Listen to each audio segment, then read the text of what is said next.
E sim, o vídeo de hoje é para falar sobre o Getúlio Vargas, um cara que ficou 15 anos no poder consecutivamente. Oi, meus amores! Sejam muito bem-vindos a mais um vídeo no meu canal. Eu me chamo Lari Brunon, né? Pra quem não me conhece ainda. E no vídeo de hoje ele é muito especial porque é mais um vídeo de história. E hoje eu quero muito começar com vocês um conteúdo que pra mim, de todos, é o meu conteúdo de história favorito.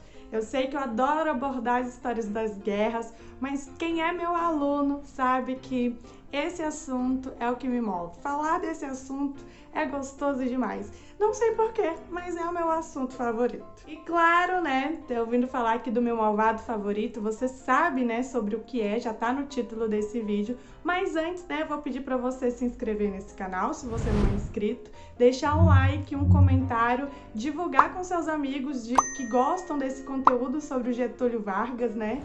E é isso, vamos começar o vídeo de hoje. E sim, o vídeo de hoje é para falar sobre o Getúlio Vargas, um cara que ficou 15 anos no poder consecutivamente. Foi o nosso presidente que nós tivemos mais tempo no poder. E por que eu gosto de falar dele? É porque entender a história do Getúlio Vargas é igual assistir uma série da Netflix, sabe? Ou de algum canal assim que você goste muito. Não é uma história linear, sabe? Tem muitas idas e vindas, controvérsias. Tem hora que você gosta dele, tem hora que você não gosta. Chamo ele de meu malvado favorito porque ele é o vilão que ora é vilão, ora não é vilão, sabe? Tem gente que vai olhar ele com olhos ruins, tem gente que vai olhar ele com olhos bons. Então ele promoveu medidas positivas, mas ele também moveu medidas negativas. Não se esqueçam, né? Para quem não conhece o Getúlio Vargas, ele também foi um ditador, né? Então, tudo que tem a ver com uma ditadura não é uma coisa positiva. Então, assim, ele tem faces, né? Ele é um garoto de fases, né? Um presidente de fases. Tem a fase mais tranquila, tem a fase mais terrível, mais dura, que foi a parte da ditadura, né? A parte das mortes. Então, assim, ele é muito contraditório, é um presidente cheio de contradições. E é isso que torna estudar a história do Getúlio Vargas muito massa. E para quem não sabe muita coisa sobre o Getúlio Vargas, ele era uma pessoa extremamente calculista, amava o poder sobretudo, inclusive, né, o seu suicídio foi planejado. Tudo que ele fez no governo dele, todas as suas ações foram ações planejadas para se manter no poder. E até o seu suicídio, né, como eu falei, foi planejado. Inclusive, né, o suicídio dele adiou em 10 anos a ditadura militar que teve aqui no Brasil. Inclusive, já tem um vídeo aqui no canal, vou deixar o card bem aqui em cima para vocês, que eu faço um resumo sobre a ditadura. E a morte do Getúlio Vargas, o suicídio dele consegue adiar em 10 anos esse momento também tão cruel da nossa história. Para começar, né, o Getúlio Vargas ficou 15 anos no poder e o governo dele é dividido em 3 partes. Começa, né, em 1930, termina em 1945. Não termina, né, a gente chama de uma pausa, porque ele dá espaço para um outro presidente, né, ser presidente, depois ele se candidata e ganha novamente. Então, se for somar aí, o presidente ficou, ó, muito mais que 15 anos, só saiu morto, como eu já dei spoiler para vocês. E a gente vai dividir a história desse governo, né, em 15 anos em 3 partes. A parte do governo provisório, a parte do governo constitucional e a parte que a gente chama de Estado Novo, que foi o período da ditadura. Então não tem como eu trabalhar tudo num vídeo só, eu posso até fazer isso no futuro, mas eu quero trabalhar pedacinho por pedacinho. O vídeo de hoje é para entendermos como o Getúlio Vargas chegou no poder, como que o golpe aconteceu. Para quem não sabe, Getúlio Vargas foi e é fruto de um golpe. Ele só se tornou presidente por conta de um golpe militar e ele só saiu também do governo por conta de um golpe militar. Então, assim, ao longo do governo dele, ele até se deu um autogolpe, sabe? Então, de tanto que ele amava um golpe, é fruto de um golpe, produziu golpes e saiu por conta de um golpe também. Para entender um pouco melhor, vamos olhar um pouquinho para trás para entender os antecedentes, para fazer com que no ano de 1930 aconteça, né, a Revolução de 30 ou o golpe de 30, porque foi um golpe. Então, se é um golpe, a gente trabalha como se fosse um golpe. Primeiro de tudo, né, o mundo estava vindo da Primeira Guerra Mundial, né, tinha acabado, né, de finalizar a Primeira Guerra Mundial lá na década de 20. Ao mesmo tempo, a gente também vai ter a crise de 1929 no Brasil e no mundo, né, começa nos Estados Unidos, mas afeta o mundo inteiro, até o nosso café aqui no Brasil.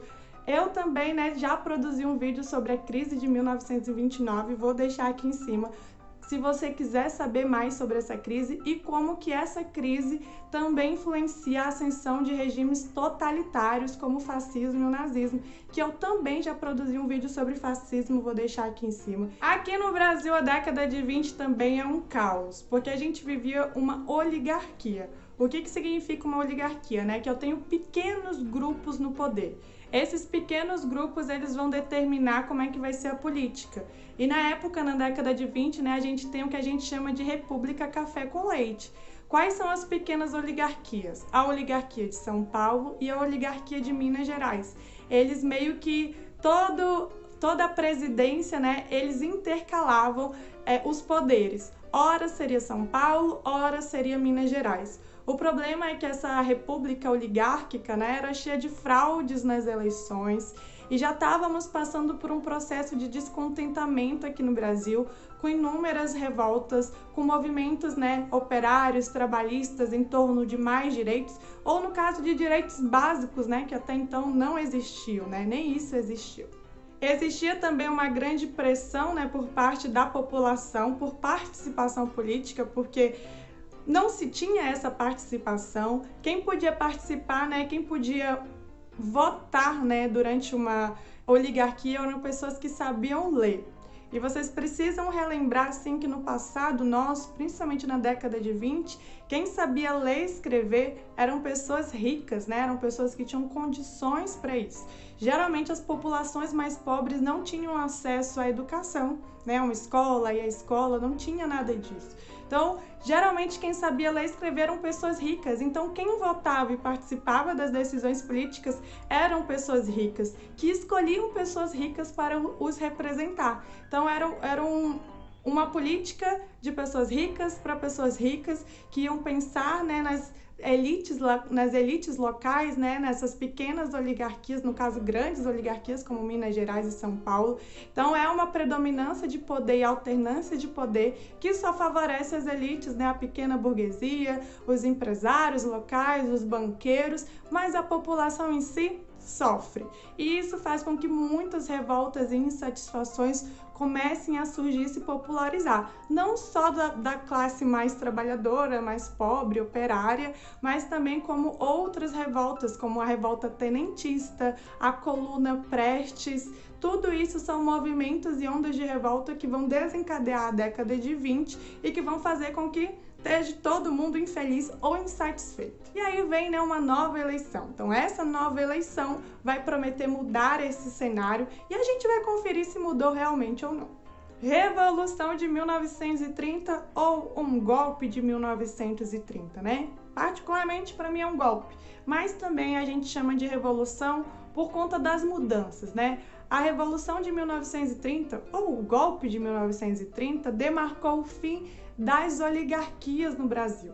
Inclusive instaurou, né, novas coisas que não tínhamos, né, no nosso passado oligárquico. Então, esse golpe de 1930 vai ser muito importante, porque a gente vai entender como que o Getúlio Vargas veio parar no poder, porque assim, não faz sentido, né? Se ele participou de uma eleição, ele não ganhou, como que ele se tornou presidente? Só foi possível por meio de um golpe. Então, para a gente entender isso, a gente vai voltar um pouquinho, porque o presidente anterior ao Getúlio Vargas era um carinha chamado Washington Luiz. Washington Luiz era representante, né, do partido de São Paulo. E como eu falei para vocês, a gente vivia uma oligarquia no Brasil. Ora São Paulo, ora Minas Gerais. Então, eu tinha um presidente que ficava, né, 5 anos no poder de São Paulo e no ano seguinte ele cedia a cadeira dele para alguém de Minas Gerais. Então, Minas Gerais ficava 5 anos, cedia para alguém de São Paulo. E assim a gente mantinha uma alternância de poder. Alternância essa que não satisfazia os outros partidos, né? Porque imagina só tem uns 2 oligarquias que são contempladas.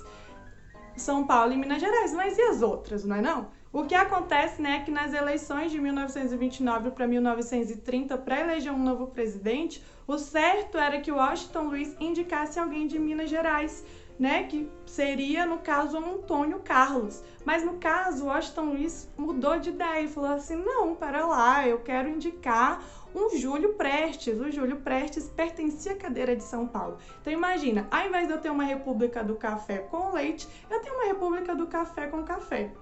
Todo mundo ficou satisfeito com isso? Não, porque assim, a alternância de poder já era mínima, né? Era São Paulo e Minas Gerais. Se eu tenho uma alternância de poder só de São Paulo para São Paulo, não é mais uma alternância. Então, muita gente ficou insatisfeita nesse contexto e aí surge a candidatura do Getúlio Vargas. A oligarquia, né, de Minas Gerais, insatisfeita, resolveu fazer uma aliança, né, uma aliança chamada Aliança Liberal. Minas Gerais, né, quando se vê desprestigiada, começa a buscar outras oligarquias e buscar umas novas alianças, né? Alianças essas que vão ser muito importantes para que essa revolução aconteça. Então ele caminha, né? Minas Gerais procura, né, a oligarquia do Rio Grande do Sul e procura esse apoio, né? Na hora de procurar esse apoio, o Rio Grande do Sul falou assim, olha, eu participo contigo dessa, desde que eu possa eleger o próximo presidente, né? Que eu possa dar o nome do próximo presidente. Quem é o nome do presidente que seria candidato? Getúlio Vargas. E assim ele surge, né, como um presidente que ele é do Rio Grande do Sul e ele vai representar essa aliança, né, liberal. Depois disso, né, Minas Gerais se caminha, né, para Paraíba e também oferece essa mesma aliança, né? Que tal se você participasse da minha aliança? E Paraíba fala, olha, eu participo desde que eu possa indicar o nome, né, do próximo vice-presidente do Brasil, né? Ele tentou o presidente, eu falei assim, não, já tem a cadeira do presidente já que vai ser o Getúlio Vargas. Então, não, indicar o vice. E o vice escolhido, né, pela Paraíba foi João Pessoa. Então, assim, se forma essa aliança, né? E a gente tem, né, nas eleições de 1930, a campanha, né, e a chapa do Getúlio Vargas e de João Pessoa para serem presidentes do Brasil. E uma coisa que eu gosto de falar sempre é que o Getúlio Vargas, ele sempre tentou representar algo novo, né? A gente já estava vindo de umas insatisfações populares muito grandes, de revoltas, de movimentos, como eu já falei para vocês. Então, Getúlio Vargas, ele propôs muitas coisas na sua candidatura, prometeu muitas coisas. Não significa que ele cumpriu todas, né? Mas ele prometeu muita coisa. O mais interessante, o mais legal disso tudo é que quem venceu as eleições de 1930 não foi o Getúlio Vargas, foi o Júlio Prestes. Olha que coisa, né? Então, assim, como é que ele virou presidente? A gente já sabe, né? Foi fruto de um golpe. Quem venceu as eleições de 1930 não foi o Getúlio Vargas, foi o Júlio Prestes. E, né, os opositores começaram a falar que o Getúlio Vargas só não ganhou por conta das fraudes nas eleições, né? Mas a verdade é que houve fraude dos dois lados, porque a gente está vindo de uma oligarquia que a fraude nas eleições é quase um princípio e uma regra. Algo e um detalhe assim que vai ser crucial para que o Getúlio Vargas se torne presidente foi uma fake news. Qual foi a notícia? A notícia foi que no dia 26 de julho de 1930, João Pessoa teria sido assassinado lá na Paraíba. Quem não sabe, o João Pessoa era o vice do Getúlio Vargas. E isso foi uma comoção nacional. E, inclusive, né, o Getúlio Vargas começou a circular uma fake news dizendo que o Júlio Prestes, né, seria o responsável pela morte do João Pessoa. Então, acusaram o Júlio Prestes de ter tido fraude nas eleições, de ter matado alguém, sendo que já foi comprovado que isso foi uma mentira, né? Uma fake news. Então isso foi essencial, porque moveu a população e todo mundo ficou sabendo dessa morte. Como assim o presidente Júlio Prestes é responsável pela morte do João Pessoa? Que pessoa mau caráter. Então essa fake news acabou sendo circulada como verdade e isso fez com que o Getúlio Vargas ganhasse mais apoiadores para sua campanha aí de um golpe. E é o que eu falo, né? Só é possível dar um golpe nesse Brasil com o apoio dos militares. E não é que os militares apoiaram a candidatura do Getúlio Vargas de uma maneira tão, assim, perfeita, sabe? Casou. Porque os militares, né, vindo de vários movimentos de revolta também, chegaram no Palácio Presidencial, onde estava até então o presidente Washington Luiz, e depuseram o cara de lá. Falaram assim, ou você sai por bem daqui, ou você sai por mal. O Washington Luiz, com medo, né, de perder a própria vida, desistiu, arrumou suas malinhas e caiu fora. E assim a gente ficou sem presidente no Brasil por 10 dias. Vocês acreditam nisso? Por quê? O Getúlio Vargas estava lá no Rio Grande do Sul, na sua casa, de boaça, né? Quando avisaram para ele, vai vir assumir a presidência do Brasil ou não, né? E aí ele falou, claro que vou. O Getúlio Vargas demorou 10 dias, né, para sair do Rio Grande do Sul, lá do Paraná, né, no caso, até chegar no Rio de Janeiro, né? Então imaginem que não existia avião naquela época, né, para fazer uma viagem assim muito rápida. Então eram 10 dias aí de carro. Eu fico me imaginando 10 dias, é muito tempo para chegar lá. Mas foi o tempo que demorou, né, para o Getúlio Vargas assumir, né, no dia 30 de novembro de 1930 como presidente do Brasil. Getúlio Vargas foi o primeiro presidente que não ganhou as eleições, mas mesmo assim se tornou presidente. Como isso é possível, né? Com o apoio da população, né? Principalmente, quer dizer, com o apoio dos militares e, claro, né, também aliado à insatisfação da população. Então isso não foi sozinho, né? Os militares também estavam vindo de uma série de desprestígios, né? Muitos tinham sido presos, né? Então por isso que o Getúlio Vargas promete a anistia política para eles, né? Para eles se tornarem livres. Tanto que a primeira coisa que o Getúlio Vargas faz quando chega no poder em 1930 é liberar todos os tenentes que estavam presos, né? Como uma recompensa. Afinal, foram os militares que colocaram ele no poder, então ele devia também aos militares esse favor. Então, em momentos de crise, golpes sempre são uma boa opção. Getúlio Vargas se apropriou bem disso. Então é isso, né? O vídeo de hoje foi muito para explicar um pouco sobre a origem do golpe, como que esse golpe se desenvolveu, como que é um pouco da personalidade do Getúlio Vargas. Eu espero que você tenha gostado dele inicialmente, assim como eu gosto. Eu gosto, porque eu adoro falar sobre ele. E eu espero que vocês tenham aprendido um pouco mais no vídeo de hoje sobre isso. Lembrando que a gente vai ter um próximo vídeo, né, que a gente vai dividir o governo do Getúlio Vargas nas suas 3 fases. Essa primeira, né, que é sobre a origem do golpe, né, como que ele chegou no poder. A segunda parte, né, sobre o governo provisório que ele fez. A segunda parte, né, depois do governo provisório, é o governo constitucionalista. E por último, né, o Estado novista, que foi realmente o da ditadura. Esse, em particular, é o que eu mais gosto de falar também. E é isso, se você gostou do vídeo de hoje, eu quero pedir, pelo amor de Deus, pra você curtir esse vídeo, né? Deixar um like aí. Não custa nada, não vai cair a sua mão, não é mesmo? Ah, e claro, né? Se você não é inscrito, se inscrever, deixar um comentário e se você puder, né, compartilhar aí com outras pessoas, vai ser muito legal pra mim, né? Porque faz com que esse vídeo cresça cada vez mais. Me siga nas minhas redes sociais também, @laribrunon. Lá eu sempre trago alguns conteúdos e curiosidades históricas. É bem legal, também falo da minha vida. E é isso. Até a próxima!